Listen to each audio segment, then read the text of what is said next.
Então, gente, antes de nós começar, eu queria lembrar de semana passada que eu cometi um erro.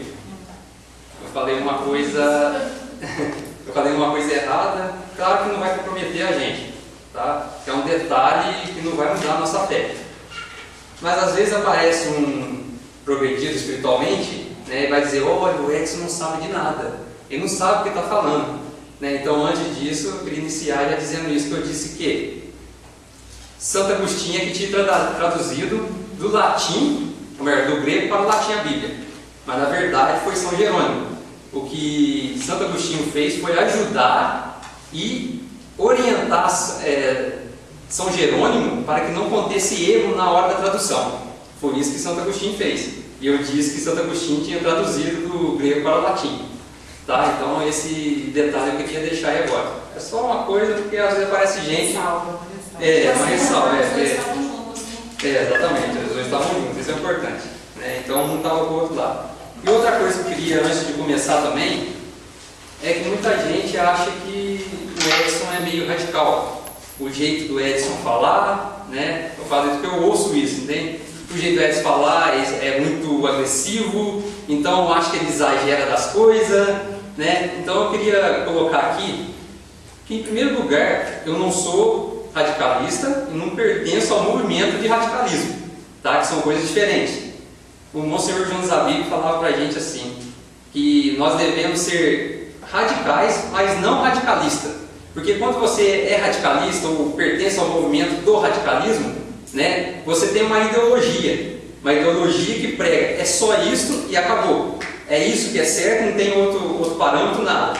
Então eu vou dizer aqui que eu sou radical. E agora, por que eu sou radical? Porque eu tenho visto muita coisa acontecer. Embora eu tenha apenas 30 anos de idade, né? Eu tenho 30 anos de idade e já vi muita coisa, já passei por muita coisa. E sei que é necessário a gente ser um pouco radical, né? Porque uma coisa é estranha.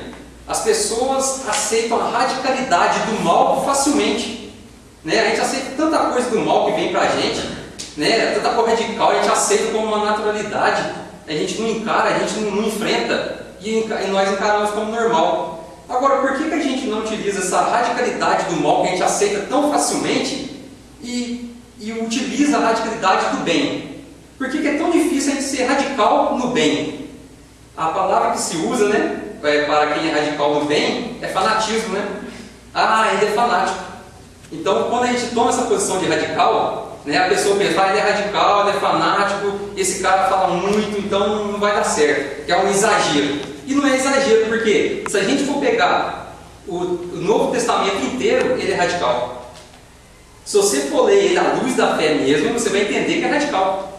Jesus, lá, que eu contava semana passada, quando ele fez o chicote, ele estava preparando o chicote, né? Ele estava querendo o quê? Alertar o povo, né, que ali era templo sagrado.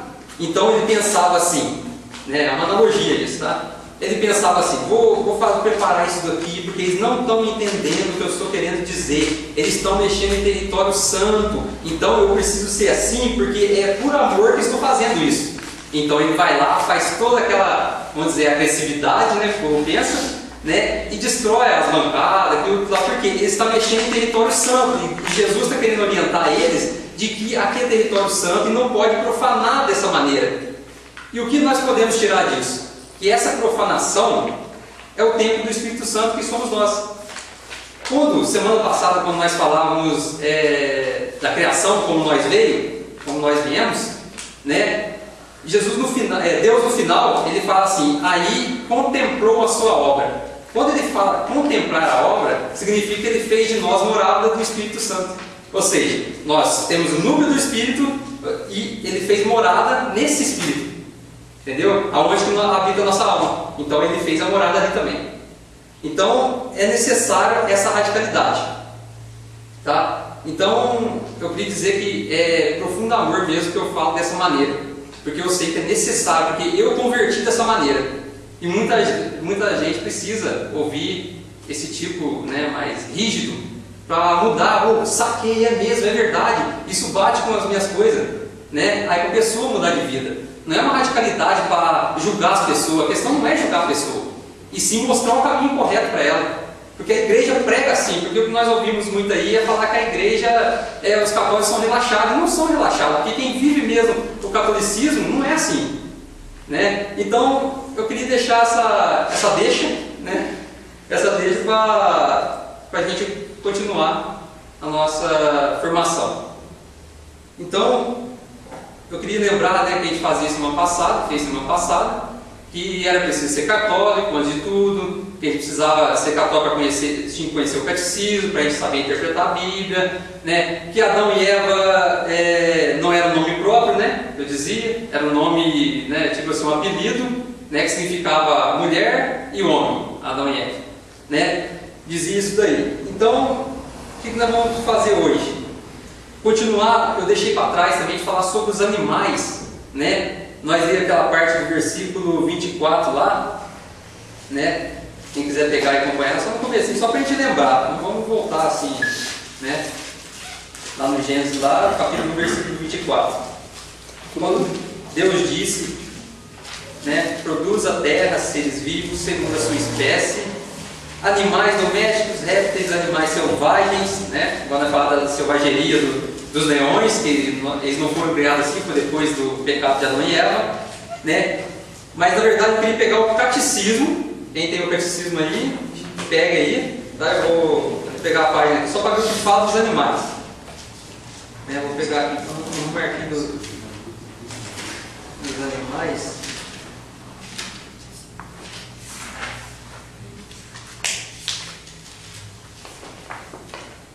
Nós vamos pegar aqui, que eu não marquei a parte dos animais.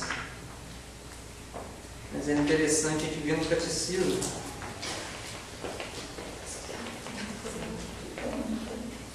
Vamos ver aqui.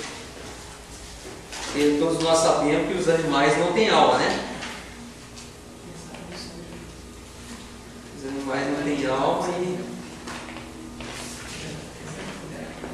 Onde é isso? 62.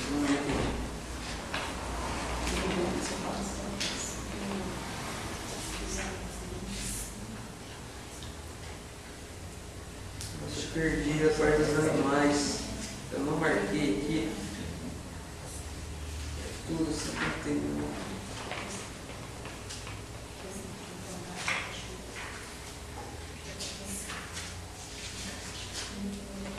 Veja.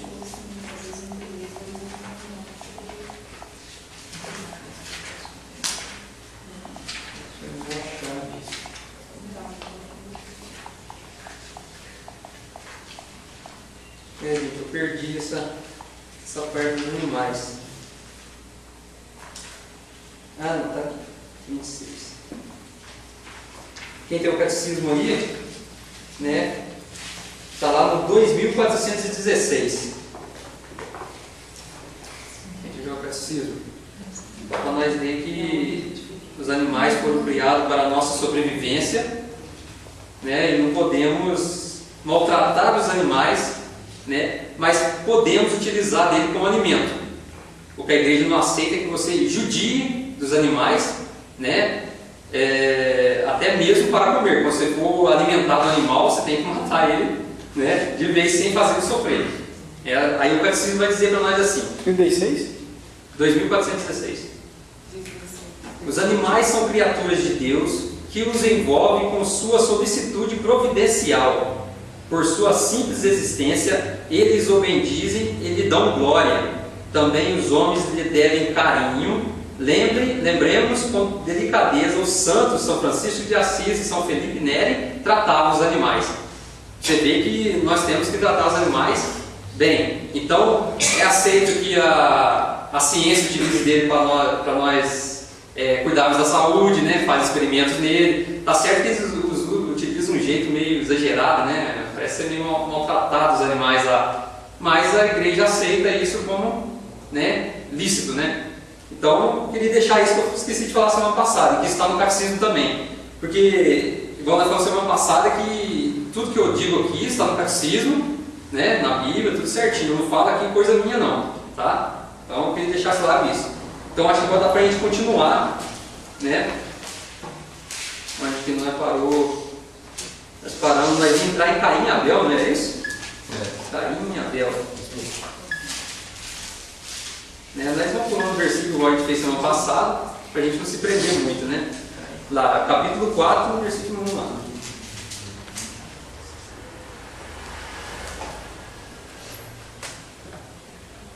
Amém.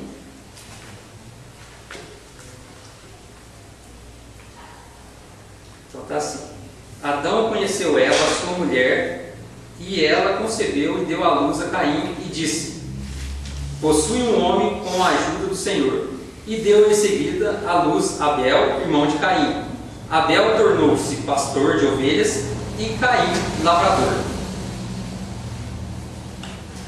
Aqui, antes de continuarmos aqui, em vez de nós ler aqui, todo mundo sabe, já conhece a história de Caim e Abel, né? Caim matou Abel porque Abel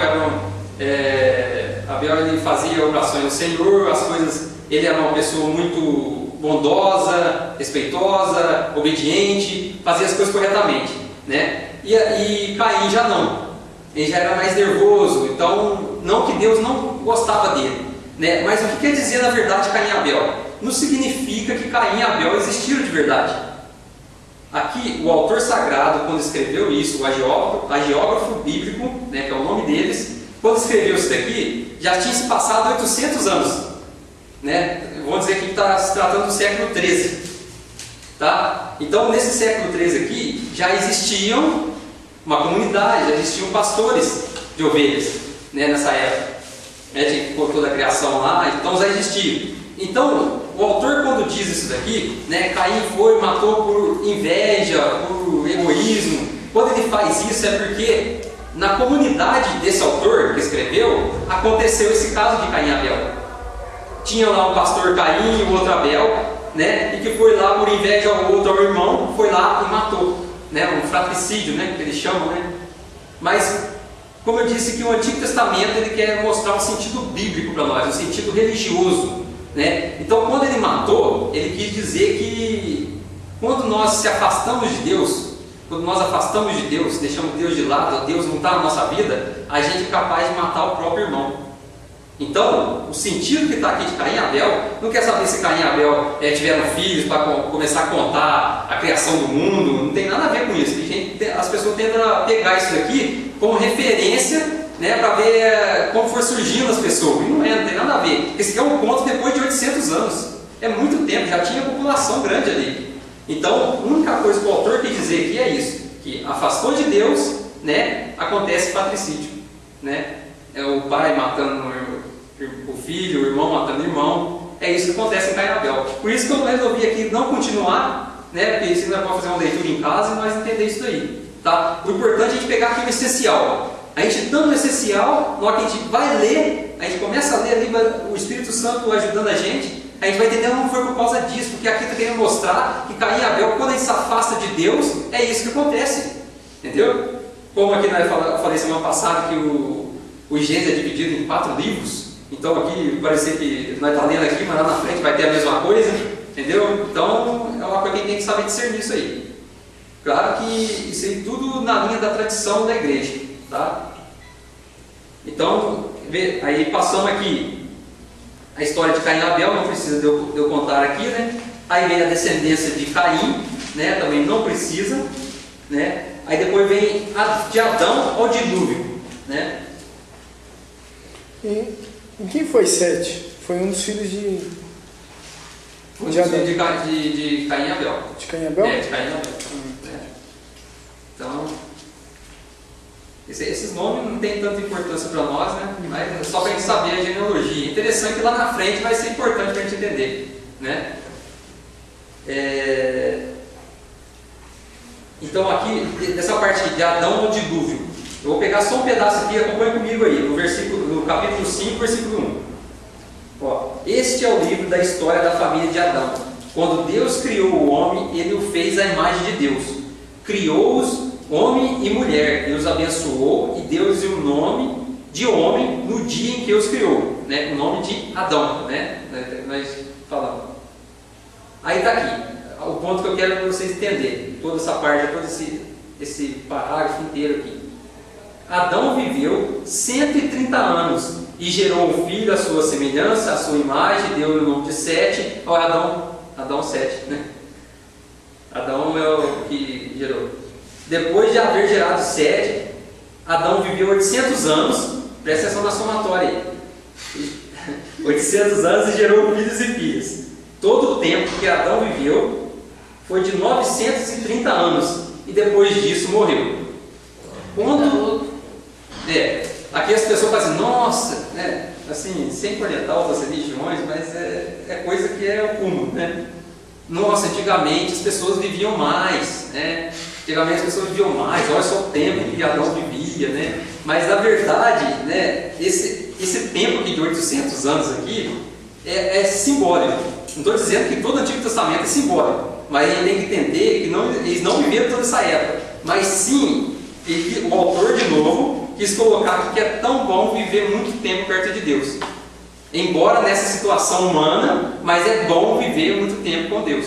É isso que quis dizer essa idade. Ou um número metafórico, simbólico, entendeu? Um dos dois. Mas eles gostam de entender mais que é ficar muito tempo ao lado de Deus. Tá? Então não tem nada a ver essa idade. Então, falando dessa idade, a gente vai entender todo esse parágrafo também. Então a gente pode interpretar, vamos dizer, ao pé da letra.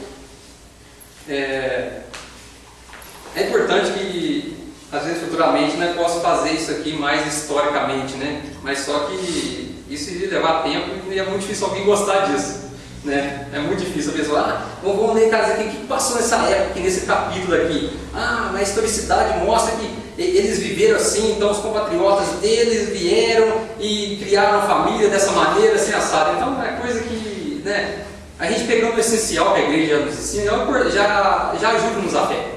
Entendeu? Não precisa mais que isso.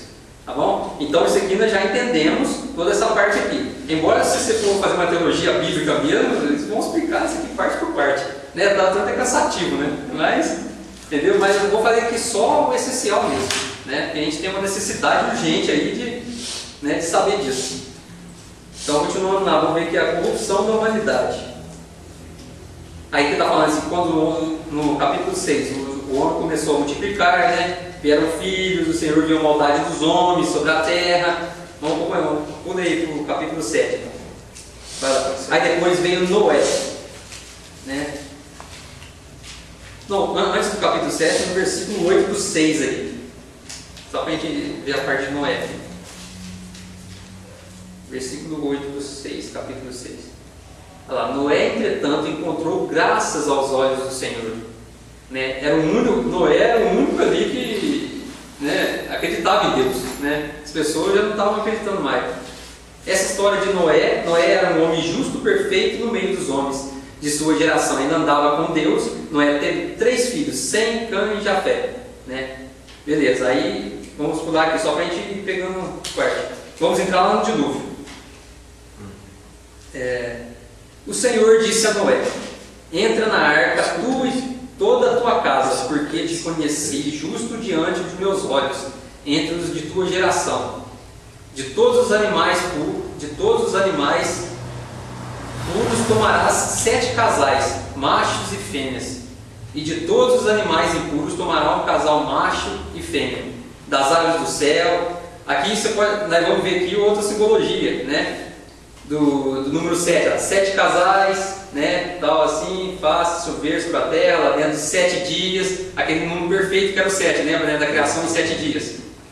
Né, você vê que é toda uma perfeição, porque se para os antigos era isso, interpretar esse número, então você vê que ele passa todo o livro usando esses símbolos, esses números, entendeu? Que a gente lá na frente vai entender Apocalipse, porque isso foi passando em tradição, né? Aí Noé fez tudo, né? 600, tal. Noé tinha 600 anos quando veio o dilúvio sobre a terra. Para escapar da inundação, entrou na arca com seus filhos e suas mulheres, e as mulheres de seus filhos, dos animais puros e impuros, das aves e de tudo que se arrasta sobre a terra. Né? Aqui também, se a gente for ler, né, vai perder um pouquinho de tempo aqui, que isso aqui dá para a gente entender depois. Mas o que quer dizer o dilúvio? Né? O dilúvio, as pessoas, né, ainda mais a mídia, né, gosta de pôr uma ênfase na simbologia do dilúvio. Chegam lá, colocam, faz até comercial, né? Aquele desodorante lá, que põe aquela arca gigantesca e os animais entrando. Isso nada aconteceu, gente. Isso foi um jeito de dizer do agiógrafo outra vez. Não significa, como que Noé, naquela capacidade, não tinha essa capacidade de criar uma barca gigantesca, né? Pensa só, da mesma maneira que a gente, né, falava aqui da... Como que é? Vamos ver. Ele não tinha essa capacidade de criar, né? Ele não tinha engenharia, não tinha nada na época lá, não tinha nem ferramenta. Então, o máximo que Noé deve ter feito lá foi uma canoinha, né, para ele e os familiares ali. Aí aconteceu. Aí veio o dilúvio. Quando veio o dilúvio, para ele, o dilúvio alastrou universalmente, sendo que não foi universalmente. Mas só que o conceito de dilúvio para eles era isso. É porque acontecia, é igual quando havia uma enchente, tipo lá em São Paulo. Aconteceu, nossa, alagou tudo aqui. Então foi só que aconteceu, porque eles não conheciam outros lados, né? Então eles achavam que era só aquele local. Eles achavam que era para o mundo inteiro. Mas o autor bíblico quis dizer para nós que, né, assim como veio o dilúvio, eles batizou o povo através de Noé numa nova aliança, né? Uma nova aliança que veio depois no arco-íris, que seria o sinal da aliança. Lembra, né? Deixa eu ver aqui, deixa eu ver a parte da aliança aqui, ó. Deixa eu ver, pega aqui em versículo 17. Desse mesmo capítulo 6. Ah não, lá no capítulo 6, né? Pulou aqui, importante, ó. Capítulo 6, versículo 17. Eis que vou fazer cair de novo sobre a terra uma inundação que exterminará todo ser que tenha sopro de vida. Lembra do sopro de vida, que é o Espírito Santo, Deus que manda a vida para as pessoas, que é o sopro da vida, o ruá, né? O ruá em hebraico, né? É o nome que se dá lá. Então, esse tipo não é dúvida aqui. Sim. Por que animais puros e impuros? Então, porque... Os porcos eu entendi uma vez. Esse negócio de impureza é um conceito que eles tinham na época também. Isso ainda não pode ser transmitido para nós hoje não. Porque sabemos que o Espírito Santo falou para Pedro lá, vai assim, come desses animais aqui, né? Porque Pedro estava com fome. Ele fala, não posso comer nada que é impuro. Mas nada que eu criei é impuro. Então é apenas o conceito deles da época, né? Animais impuros e impuros não tem nada a ver com isso. É só o entendimento deles da época. Lembra que eu falei que o Espírito Santo, quando invoca na pessoa, né, ele transmite aquilo que a pessoa sabe, de conhecimento. Então o conhecimento dele da época foi esse. E São Pedro também tinha pegado esse conhecimento, mas veio Jesus e libertou de tudo isso, né? Não tinha nada disso, tá? As perguntas podem ir perguntando no decorrer aí, tá? Eu vou perguntando no decorrer. Beleza. Vamos lá. Mas farei aliança contigo. Entrarás na arca com teus filhos, tua mulher e as mulheres de teus filhos. De tudo que vive, de cada espécie de animais farás entrar. Aqui não está o arco-íris. Eu acho que é lá na frente que vai estar o arco-íris. Que depois é o fim do dilúvio. É o fim do dilúvio que vai estar o arco-íris. Beleza, vamos pular aqui porque a coisa é boa. Está no capítulo 9, versículo 14. Só para a gente sintonizar aí, saber onde a gente está tirando isso, né? Olha lá. Quando eu tiver coberto o céu de nuvens por cima da terra, o meu arco aparecerá nas nuvens, e me lembrarei da aliança que fiz convosco, e com todo ser vivo de toda a espécie. E as águas não causarão mais dilúvio que extermine toda criatura. Então, aí depois vai aqui. Quando eu vir o arco nas nuvens, eu me lembrarei da aliança eterna, estabelecida entre Deus e todos os seres vivos de toda a espécie que estão sobre a terra. Então o arco-íris aqui, né, é um sinal de Deus, né? Não significa que também, né, é difícil a gente falar que toda vez que aparece um arco-íris é sinal de Deus, né? Mas nós entendemos sim que é aliança feita, isso é inegável, né? É porque muitas pessoas hoje, né, sempre tudo gosta daquilo que é empírico, aquilo que é comprovado, né? Aí eles dizem assim, não, mas arco-íris é quando chove, fica aquelas gotículas de água, o sol vem, reflete lá, então a visão que nós temos, porque o nosso olho não enxerga cores, né? Sabemos que nós não enxergamos cores, mas é tudo preto e branco. É por causa que cada material, né, que está com o átomo ali, né, cada material ele tem, vamos dizer, Qual que é o nome que se dá? Tem um nome. Ele tem uma composição lá, não lembro o nome, ele tem uma composição que toda vez que o sol reflete, a gente consegue enxergar aquela cor. Não que aquilo lá é daquela cor. Entendeu? É porque o sol em reflexo, quando, por exemplo, aqui nesse livro amarelo, não existe a cor amarela. Eu estou enxergando porque a luz está refletindo aqui. E ele está, através dessa mistura desse material, está fazendo emitir isso para os meus olhos. Entendeu? Aí eles vêm, o arco-íris é isso e tal. Então, né, nada de empirismo para nós, tá? Porque a gente não precisa tudo que comprova para nós. Porque a gente vai mais à luz da fé. Tá? Então, tranquilo em questão do arco-íris, né? Vamos lá para o fim do dilúvio. Questão da barca também está tranquila aí, né? Que não foi todos os animais. Aqui também quis dizer dos animais que Deus quis preservar toda a espécie. Tá? Quando ele diz que entrou o macho, o fêmea de cada espécie ali, é porque Deus, depois do dilúvio, ia preservar toda a espécie. Mas tudo isso é por causa da liberdade. Por que Deus depois pode destruir tudo e criar tudo de novo? Por que Deus não faz isso? É porque Ele gosta de utilizar a nossa liberdade. Ele não gosta de interferir nas nossas coisas assim, dessa maneira. Por que será que Jesus veio na sua forma humana divina para cá? Né? Não precisava disso. Jesus poderia vir na sua forma divina e acabar com tudo. Mas nós explicamos que Deus não pode vir na forma divina, senão nós perdemos a liberdade, lembra, né? Que eu falei semana passada. Que nós perdemos a liberdade. Então Ele vem na condição humana para que nós possamos olhar para Ele e seguir o ensinamento dele. Você vê a inteligência de Deus, né? Magnífica, né? Que ensinou nós dessa maneira, através de Jesus, né? Dessa forma humana mesmo, a gente conseguir a salvação. Tá? Então a gente tem que entender que é dessa maneira que funciona. Tá bom? Então é só preservar, era preservar todos os animais. E Deus não entra na nossa liberdade. Tá? A não ser, por exemplo, assim, né? A pessoa gosta, está esforçando demais para livrar do pecado. Né? Mas só que ela não consegue, né? O demônio está ali tentando e você vai e comete aquele pecado. Às vezes é uma coisa assim, física mesmo, né? Por exemplo, uma coisa banal mesmo assim. Eu peço proteção ao anjo da guarda todos os dias. Eu penso isso comigo, que eu faço isso, né? Mas eu peço proteção ao anjo da guarda todos os dias. Mas se vier assim, às vezes eu vou trabalhar de bicicleta, né? Eu gosto de pedalar. Aí eu vou, se um carro vier me atropelar e me matar, ou machucar, ou deixar o tetraplégico, alguma coisa assim, né? Eu vou culpar Deus, né? Eu vou culpar, será que o meu anjo da guarda não agiu? Né? Eu acho que Deus não agiria. Aí eu falei assim, mas eu deixei Deus para me proteger. Aí eu lembrava assim, eu falei assim, mas e a liberdade? Deus quer que você fique livre, né? Mas só que Deus, se você é uma pessoa que pede tanto, e mesmo assim acontece, né? É porque Deus quis tirar alguma coisa. Mas agora, se Deus não pode interferir na liberdade, então Ele não pode salvar, Ele não pode entrar nessa condição humana nossa para salvar.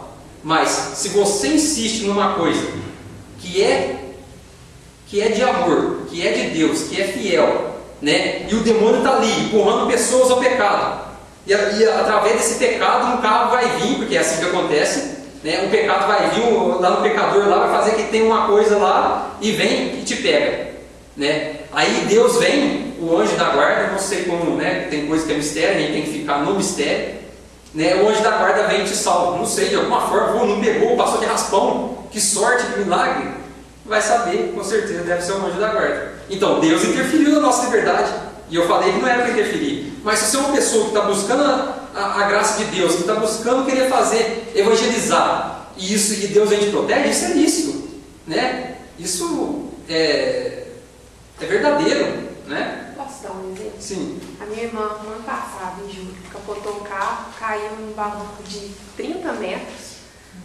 ali no fundo da rodoviária, lá embaixo. E ninguém viu ela cair. E tinha um anjo que morava, um senhor que mora numa pedra no meio do mato. Isso foi em julho, um frio danado, e ela não teve nada. Ela trincou uma costela. Ele viu ela lá, subiu e pediu ajuda, quer dizer, eu mesmo sou uma que se tiver alguém pedindo carona, pedindo para parar na estrada, eu não paro. E ele conseguiu fazer alguém parar para chamar a ambulância, né, a polícia e tal, e tirá-la dali. A gente fala que foi um anjo, porque se ela passar a noite ali, porque bem na onde ficou a água, ela estava molhada. Provavelmente ela ia ter uma hipotermia, ela não ia aguentar passar a noite toda, porque estava muito frio. Foi até no dia do aniversário, dia 19 de julho. Inverno bravo mesmo. É verdade. Então é um caso. É um caso que assim, Eu até falando também, teve um caso, foi comigo, quando aconteceu comigo, foi no domingo de Ramos. Todo domingo vai na missa, geralmente a gente acorda por volta de 8 e pouquinho, aí na quarta, né? Todo domingo de Ramos, eu falei, não, como eu vou na missa, eu vou acordar mais cedo, né? Que a procissão vem na casa de cima. Acordei de manhãzinha, fui no quarto, me arrumei, chamei meu filho, foi tomar banho. A conta saiu do quarto e estava entrando no meu quarto. Foi questão de respirar. Eu virei o quarto, entrei no quarto do meu filho, o carro entrou. O cara foi virar, até amigo do meu filho, foi virar a esquina, acho que não sei quando você no carro, eu vi lá, subiu-se no passeio e entrou no meu quarto. O tanquinho estava no meu quarto, que eu pus lá dentro, foi jogar no guarda-roupa, acabou com o meu quarto tudo. Tipo assim, se eu tivesse dormido, eu estava um dia infartado, se eu tivesse em pé, eu tinha machucado muito.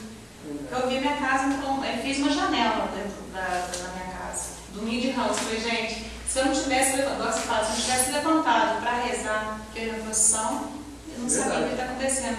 Aí que eu deixei a bagunça toda lá, falei, levantei e fui para rezar. Muito nervosa. Primeiro eu chorei, hein? Mas depois eu fui rezar. Falei, tô vivo. Não, tá certo. Nós cristãos não devemos acreditar em coincidência, sim em providência, né? Tudo é providência divina. Então, é legal esses acontecimentos assim, né? Essas experiências.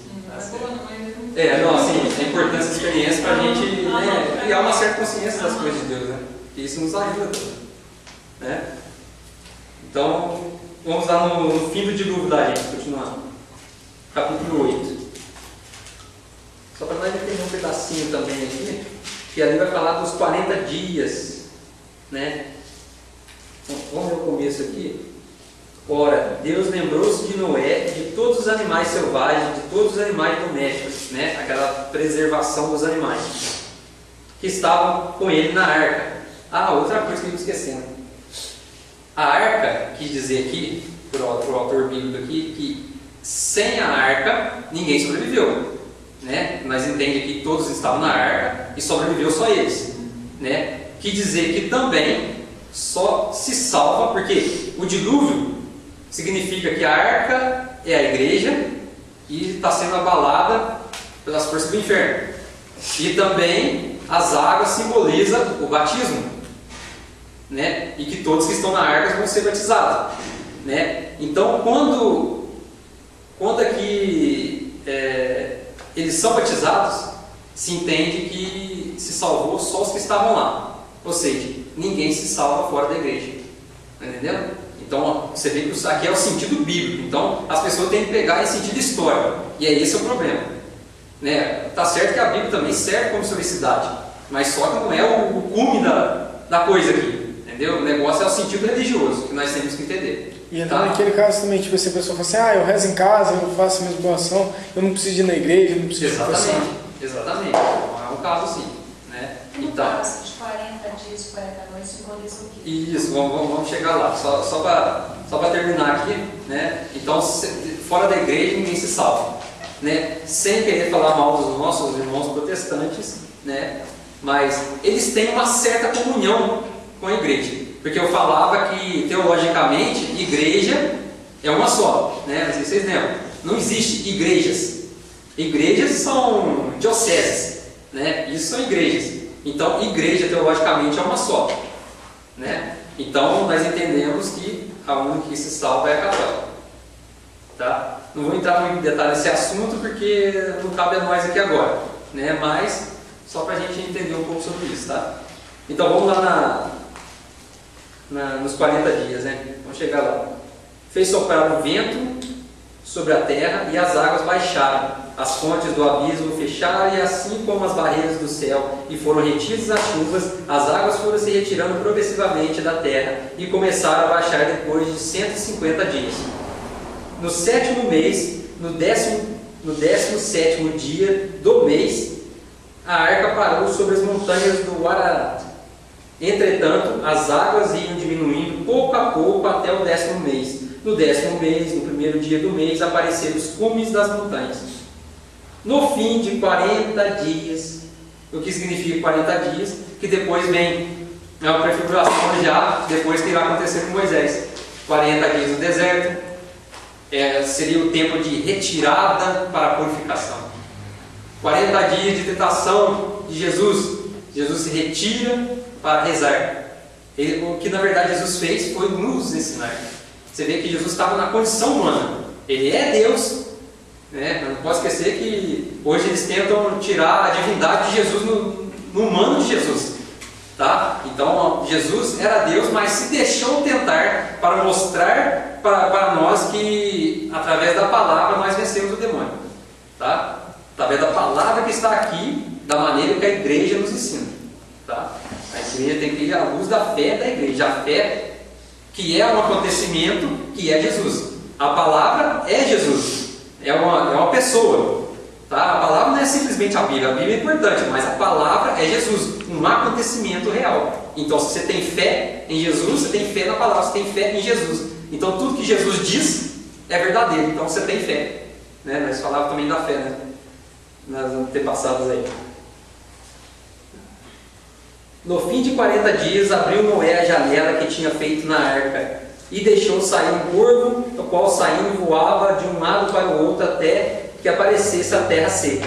Soltou também uma pomba, também que simboliza o Espírito Santo depois, uma prefiguração também. Você vê a igreja com o Espírito Santo, para ver se as águas teriam já diminuído na face da terra, né? Então, acho que esse pedaço, né, acho que é só isso mesmo. Vamos ver outra parte aqui, importante para nós seguir. O sacrifício de Noé, né, também não importa para nós aqui, né? A gente costuma entender, achar assim que o Antigo Testamento é um Deus mau e depois o Novo é um Deus bondoso, né? A gente acha que a gente deve seguir só Jesus, mas Jesus é o mesmo Deus, né? Porque Jesus mesmo disse: quem vê a mim, vê ao Pai. Então ele é a imagem do Pai. Vamos dizer que a imagem do Pai é idêntica dele, né? Por isso hoje se faz a imagem do Deus Pai. Tem uma imagem de Deus Pai que muita gente não existe, porque Deus Pai se revelou. Mas Deus Pai é Jesus, é a Trindade divina, né? Então se coaduna aí a imagem de Deus, tá? Esse quadro aqui é da imagem do Divino Pai Eterno? Exatamente, Divino Pai Eterno. Mas um padre uma vez questionou, ele é jesuíta, foi embora de Varginha. Aí ele falou assim: eu acho um absurdo fazer uma imagem do Pai Eterno. Quem conhece Deus? Está um padre, então. É porque antigamente, no começo da igreja, existia muita heresia. Então veio o Ari, veio o Nestório, né, o nestorianismo, né, que teve muitos negócios que ele defender a divindade de Deus. Então, Jesus é humano, Deus é outra parte, entendeu? Por isso que veio ainda, você vê, jesuítas, os caminhos de Jesus que são chamados, os jesuítas, eles pegam uma linha aí deles, né? Não significa que eles seguem a tradição desses heréticos, né? Mas só que acaba pegando alguma coisa, lendo alguma coisa antiga e traz isso à tona, que não são todos que fazem isso. Você vê que os bobos mesmo estão surgindo na igreja, né? Por isso que eu estou falando, porque tudo que eu falo aqui é da tradição. Nós temos que seguir a tradição de sempre da igreja, não fazer uma igreja nova. Eu não sei se na quarta-feira eu vou falar na concha, não tenho certeza disso, né? Mas eu vou citar alguma coisa assim, né, lá no dia. As pessoas tentam mudar essa versão de Jesus, né? Isso é tipo da teologia de libertação, tá? Sei que muita gente não conhece a teologia de libertação, mas onde tende a ver, esquecer os milagres de Jesus, né, tirar a divindade de Jesus, né, e tornar Jesus como um acontecimento. Eu falei que Jesus é um acontecimento e por isso nós temos fé, mas os que vêm depois apenas lutam pela velha causa, né? A causa de Jesus é melhor, a causa de Jesus é uma causa boa, uma causa justa, então vamos seguir Jesus, mas ele não é Deus, tá? Então é uma linha que ele segue aí que está acabando com a igreja. Por isso vamos seguir o tradicional, vamos seguir as fontes da igreja, tudo que o Bento XVI quis passar para nós, tudo que o João Paulo II quis passar para nós, e com certeza Francisco vai fazer isso também. Tá? Temos que esperar ele reagir primeiro, para ver como vai ser o governo dele e o papado dele. Tá? A posteridade de Noé nós também, né, vai servir também lá para frente. Né? Vamos entrar lá em Torre de Babel, que é lá no capítulo 11.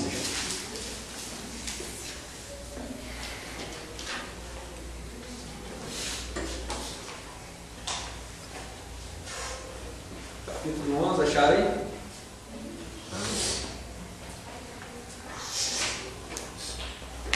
Outra coisa, gente, quando eu falo na parte tradicional da igreja ali, quero dizer que a igreja não erra, porque hoje está sendo discutido também da infalibilidade do Papa. Quando eu fiz teologia bíblica, lá as pessoas costumavam dizer que o Papa não era infalível. Houve até uma briga lá, uma briga saudável, claro, né, discutir lá, porque isso aí está no Código de Ética da Igreja, que o Papa é infalível. Está também aqui no Catecismo, não sei se eu anotei, está aqui. Está aqui, quem tiver catecismo aí, 891, para nós ver aqui que o Papa é infalível. Né? Para ver que não estou tirando coisa da minha cabeça, então está no Catecismo, é a explicação da Igreja de 2000 anos. Né? Não, 891. E diz assim: goza desta infalibilidade o pontífice romano, chefe do colégio do bispo. Quando se diz pontífice romano aqui, todo mundo sabe o que significa pontífice? Alguém sabe? Uma ponte entre significa a ponte que nos leva até Deus. Pontífice, essa ponte que nos caminha para Deus. Então, pontífice romano, chefe do colégio dos bispos, por força do seu cargo, quando, na qualidade de pastor e doutor supremo de todos os fiéis, é encarregado de confirmar seus irmãos na fé, proclama por um ato definitivo, você vê que ninguém tem que revogar, um ponto de doutrina que concerne a fé e os costumes, né? Ou seja, ele mostra para nós tudo que ele ensina em questão de fé e moral. Tipo assim, se ele decretou o dogma da Imaculada, né, nós somos obrigados a aceitar, né, porque isso é dogma de fé, é uma verdade de fé. Quando lá no Novo Testamento fala assim que Jesus iria deixar o Espírito Santo, eu comentei também semana passada, o Espírito Santo com os apóstolos e mostrará toda a verdade, né, deu a entender assim que o Espírito Santo ia mostrando coisa nova para a igreja, e não é isso que eu quis dizer. Eu quis dizer que quando São Paulo fala também do depósito da fé, guardar o depósito da fé, significa isso. A revelação de Jesus aconteceu desde o momento de Jesus, o nascimento, vamos dizer também, até a morte do último apóstolo. Ali já foi revelado tudo, não tem mais nada para revelar. Entendeu? Então, a partir daquele momento, guardar o depósito da fé, São Paulo dizia. Porque depois, aquilo que, por exemplo, o dogma da Imaculada foi em 1950, se não estou enganado, foi o Papa Pio XII que colocou esse dogma, né? Ele foi porque estava tendo briga lá, né, entre os franciscanos, os anglicanos, os dominicanos, se Maria Imaculada não era. Aí chegou o Papa lá, né, o Pio XII lá, falou: vamos acabar com essa história, né? Vamos lá, vamos ver. Eles definiram, decretou, declarou, quando é o ex-cátedra, né, que o Papa faz, né? Então ninguém pode revogar, porque é o Espírito Santo que invoca nele, né? É invocado por ele. Ele vai. A Santíssima Virgem é imaculada, entendeu? Aí decreta esse dogma, tá? Então, nesse caso, o Papa é infalível em questão de fé. Por exemplo, muita gente está falando lá do Papa Francisco. Ele não está aceitando uma regra da igreja, né? Ele não quer andar no carro papal, ele está querendo que todo mundo venha até ele, tal, né? Mas primeiramente tem que deixar como vai ser esse governo dele. O que ele não pode errar e o que ele não erra é questão disso aqui, da fé e da moral. Aquilo que faz nossa alma para o céu. Entendeu? Tudo que for para isso, ele não vai errar. Agora, ele pode errar quanto medicina, falar: isso aqui é errado, assim, ele pode errar, né, na medicina, questão de governo mesmo ali, fazer, aqui nós podemos dizer que até mesmo a liturgia nossa pode mudar alguma coisa, né? Embora não seria aconselhável, porque Bento XVI deixou ela bem alinhada e queria colocar o latim de volta, né? né? Mas só que Bento XVI foi esperto, né? Se ele colocasse o latim de uma vez igual ele estava querendo, né? Muita gente sai da igreja e fala, não, desse jeito não dá não. Entendeu? Então, o Papa Bento XVI foi esperto. E agora ele deixou, nesse caso, para o Papa Francisco. Né? Não que ele deixou, ó, se vira, né? Mas ele vai saber lidar com isso daí. E deixou um legado, né? Hã? Ele deixou um legado para o Francisco. Claro, isso aí, assistente do Espírito Santo vai estar aí. Nós temos que esperar o governo dele. Nós não podemos falar assim, o Papa Francisco está muito bonzinho, vai começar a liberar tudo dentro da igreja, né? Está aparentando ser isso, né? Essa prioridade pelos pobres, pode ser que ele vai começar a aceitar tudo. Né? Tu pensou, aí a teologia de libertação vai entrar dessa maneira, né? Que a teologia de libertação vem a opção pelos pobres, né? Aí vem esse negócio de opção pelos pobres, vem também o feminismo, faz com que as mulheres também tenham direito ao sacerdócio e assim vai. Né? Mas só que isso não vai acontecer dentro da igreja, não, eu acho que não. Se isso chegar a acontecer definitivamente assim, aí chegou o fim. Tá? Isso é coisa minha. Tá? Baseado nas coisas que eu vejo assim, eu acho que aí chega o fim. Tá? Mas eu não sei, nós não sabemos nem a hora nem o dia, né? Mas a gente define pelas coisas que a gente vê. E outra coisa para comprovar, né, a infalibilidade da igreja, em questão que, para confirmar que tudo que a gente viu até hoje, vê, né, a igreja tem razão, por isso não tem nenhum motivo para a gente mudar para outras denominações, para outra religião. Porque a nossa igreja é muito correta, ela não tem erro, ela tem erro dos filhos, muito erro dos filhos, sim. Porque quando nós falamos de igreja, eu faço parte da igreja, mas o que peca em mim não é a igreja, porque a igreja é santa. Né? Quando dizemos que a igreja é santa, ela não é pecadora. Quer dizer assim, a igreja é santa e pecadora. A igreja não é santa e pecadora, quem são os pecadores somos nós. A igreja então é santa e acabou. Tá? Nós vimos isso no folheto da missa, acho que tem isso. A igreja é santa e pecadora, a igreja é santa e pecadora, não é santa e pecadora. É só santa, pecadores somos nós, porque nós quando nascemos, isso é ontologicamente assim, né? Igreja, nós, essa parte da igreja da gente, não peca, o que peca somos nós, essa parte humana nossa, mas a parte igreja, não, tá? Então, para comprovar esses negócios que eu estou falando, é interessantíssimo, eu estava pegando essa semana e não acreditei, né? Tipo assim, os protestantes não aceitam os livros, aqueles 7 livros lá que eles excluíram do Antigo Testamento, né? No Antigo Testamento foram 7? Foi 7. Então, aí para comprovar, pensa só, se for escrito no Antigo Testamento e depois no Novo Testamento vai dizer exatamente o que está no Antigo Testamento, logo o que os protestantes excluíram, o que Martinho Lutero excluiu. Vamos pegar comigo lá na Bíblia, ó. Nós vamos pegar o que Mateus 27, capítulo 27, 43. Pega lá, na Bíblia. Vocês vão ver que interessante que é isso. Mateus 27, 43.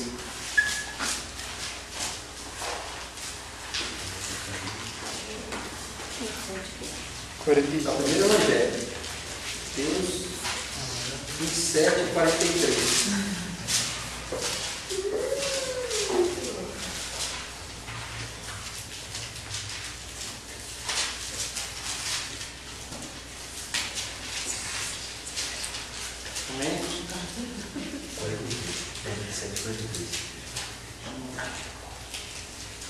Aí vocês marcam essa parte aí, porque a gente vai pular depois com essa sabedoria.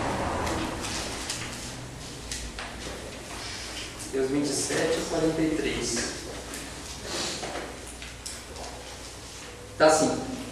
Confiou em Deus. Não, vamos ler aqui no 42, só para a gente pegar um contexto aqui, né? Ele salvou a outros. Isso aqui quando o soldado estava zombando de Jesus na cruz. Olha lá. Ele salvou a outros e não pode salvar a si mesmo. Se é rei de Israel, desça agora da cruz e nós creremos nele. Confiou em Deus. Deus o livre agora, se o ama, porque ele disse, eu sou o filho de Deus, né?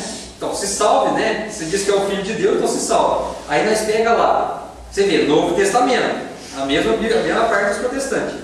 Sabedoria, capítulo 2, versículo 13 ao 18. Marca essa parte, Sabedoria 2.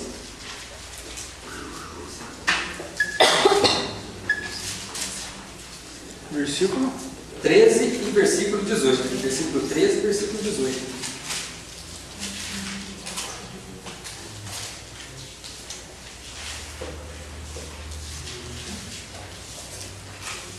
Sabedoria 2, versículo 13 e versículo 18.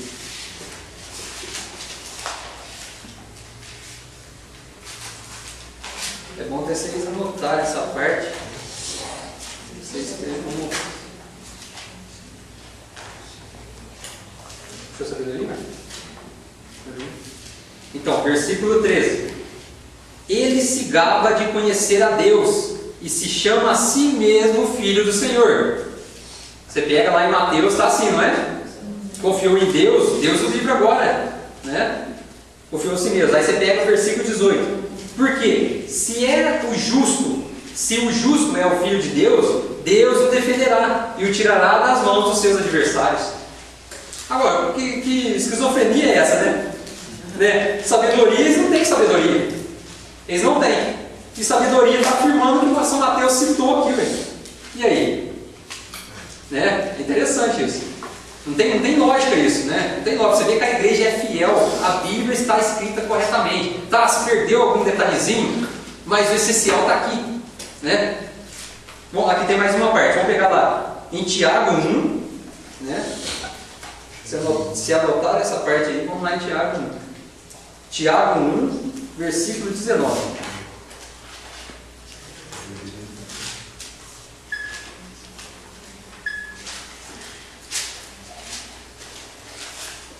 Tiago 1, versículo 19.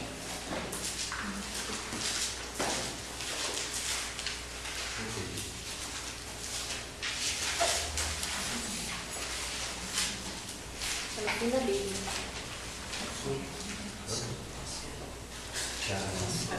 Versículo 19.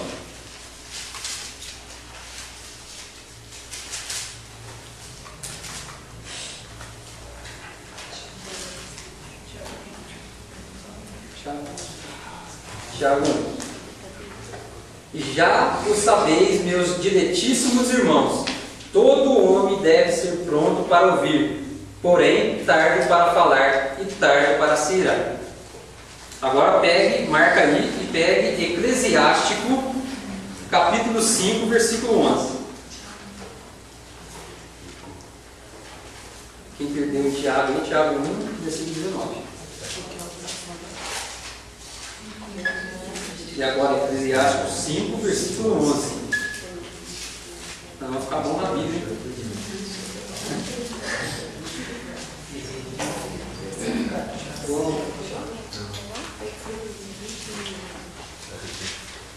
Amém, gente? Capítulo 5, versículo 11.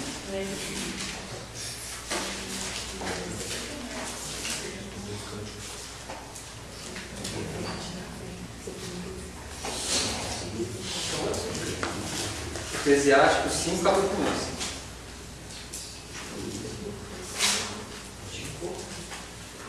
Capítulo 11. Vamos lá, gente. Ó, tá lá. Não joelheis a todos os ventos, não andes por qualquer caminho, pois é assim que se revela o pecador da linguagem dúbia. Essa linguagem dúbia é uma linguagem duvidosa, tá? Assim, não confirmada, linguagem duvidosa. Então, o que nós dizemos aqui, ó? Olha lá, ó. Não joelheis a todos os ventos, não vá para qualquer lado, tá? Já sabeis, meus discípulos irmãos, todo homem deve ser pronto para ouvir, né? Não andes por qualquer caminho, porém tarde para falar, né? Depois assim se revela o pecador da linguagem dúbia. Ou seja, essa linguagem duvidosa, essa linguagem estranha, deturpada, vamos dizer assim. Então aqui fala, essa aqui é um pouquinho difícil de entender mesmo. Porém, tarde para falar e tarde para se irar, seria essa linguagem dúbia, tá? Essa linguagem estranha aí, tá? Você vê que aqui, não antes por qualquer caminho. O homem deve ser pronto a ouvir. Você vê que aqui ele quis mostrar os dois lados, né? Embora não pareça assim, é meio estranho entender, mas se você depois chega em casa, vocês vão entender. Você vê bem certinho assim, em cada versículo aqui, ó, né? Porque a gente tem que entender o contexto, tá?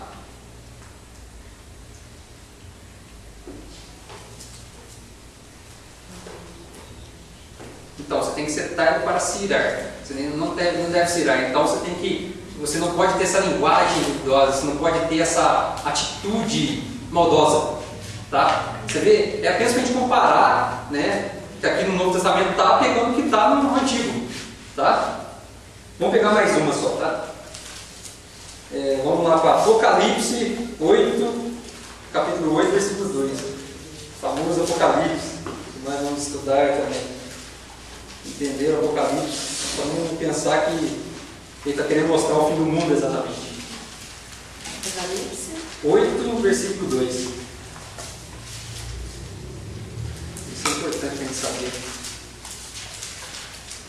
Apocalipse 8, versículo 2.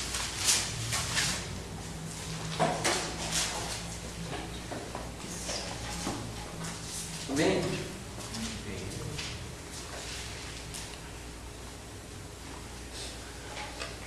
Está lá assim: eu vi os 7 anjos que assistem diante de Deus. Foram-lhes dadas as 7 trombetas. Versículo 2.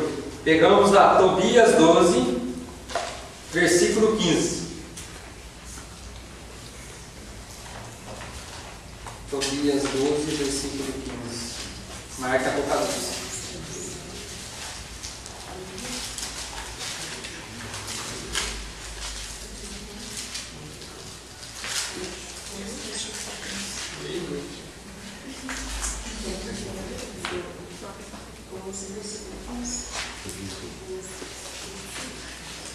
Tobias 12, versículo 15.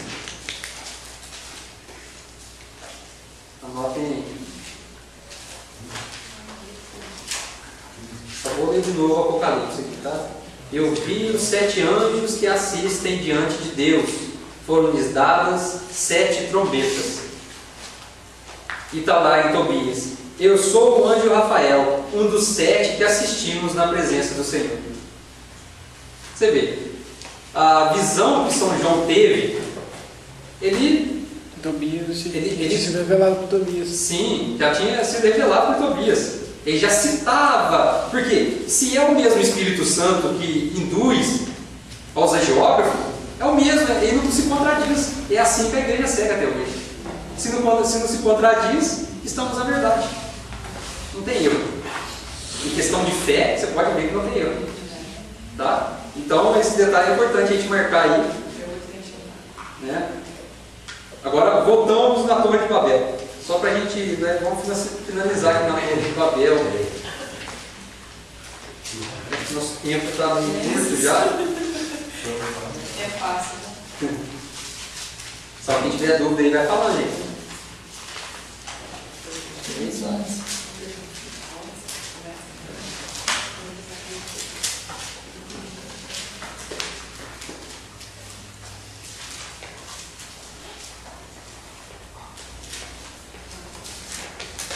Voltar para a Torre de Babel, capítulo 11, no Gênesis. Vamos ver rapidinho. Toda a terra tinha uma só língua e servia-se das 7 palavras. De novo as 7. Não é? 7 palavras. Das mesmas palavras. Alguns homens partindo para o Oriente encontraram a terra de Senar, uma planície onde se estabeleceram, e disseram uns aos outros: vamos, façamos tijolos e cozamo-nos no fogo. Serviram-se de tijolos em vez de pedras, e de betume e no lugar de argamassa. Você vê que são todos nomes aqui que se usavam na época, esse tipo de material da época. Tá? Depois disseram: vamos, façamos para nós uma cidade, uma torre cujo cimo atinge aos céus. Né? Tornemos assim célebre o nosso nome, para que não sejamos dispersos pela face de toda a terra. Mas o Senhor desceu para ver a cidade e a torre que construíam os filhos dos homens. Eis que são um